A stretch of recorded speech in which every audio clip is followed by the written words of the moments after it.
What would you do if you weren't afraid? I've never regretted failures. I've always regretted things that I didn't try.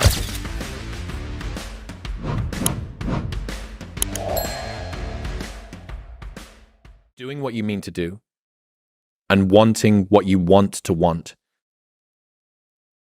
is so fucking hard to do and so rare because we're built to conform. I think one of my life goals, and I can summarize it in a question, but is to be fearless. And it's, equal opposite, courage is another word.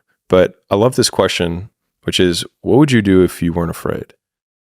And I love thinking about that when I'm thinking about big life decisions. Like, what would I do if I weren't afraid?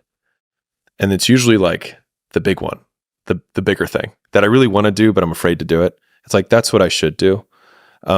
And to your point about, you had the 5 things that you told your team. The one that we have is, originally it was something that we called 1 of 1, which is make only things that we can make. Like, you'll never see a Coca-Cola business breakdown from Alex Hermozi because anyone can do a Coca-Cola business breakdown. That's not 1 of 1 content. But if I say, I doubled the sales of this company by implementing these 4 things, no one else can say that because no one else did it, right? And so it's 1 of 1. And so as the book launch and whatnot came, we took 1 of 1 and it became this big, massive thing. And it stopped being about like, what can only do things that only we can do. It was about doing things that we didn't even know we could do yet, which became 1 of 0. And that's why that became the brand that I'm going to continue to wear for the next few years, and build that association.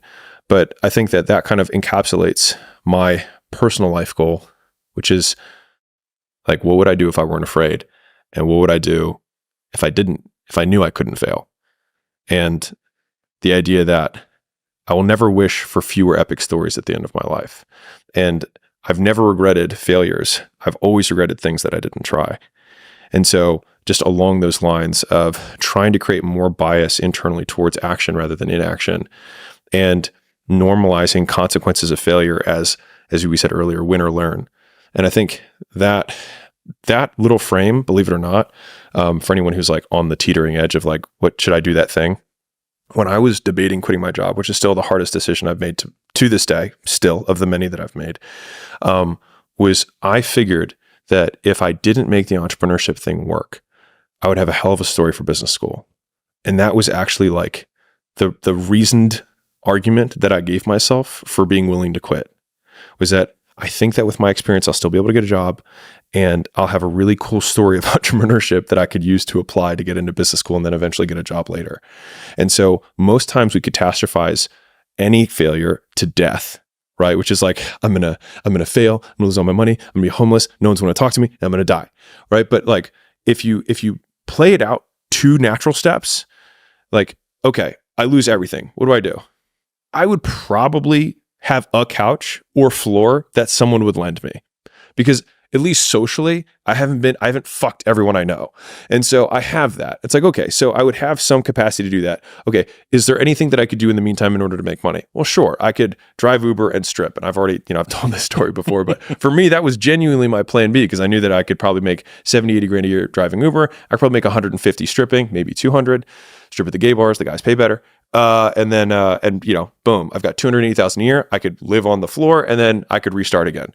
And so that's because I don't have a lot of shame with that kind of stuff. That's not like, that doesn't matter to me. But I think playing out the fear, Layla says this, and I love it, but that fear is a mile wide and an inch deep. And so it looks like this ocean that you're going to step into and drown. But as soon as you step into it, you realize it was not that deep at all. And you can keep walking through it. And I just love that visual, because a lot of times when it's like we have this anxiety around this big decision we have to make, if you actually take the step and realize that it's not death, you're not going to drown immediately. There's plenty of other steps you can take from there, even if you get a little wet.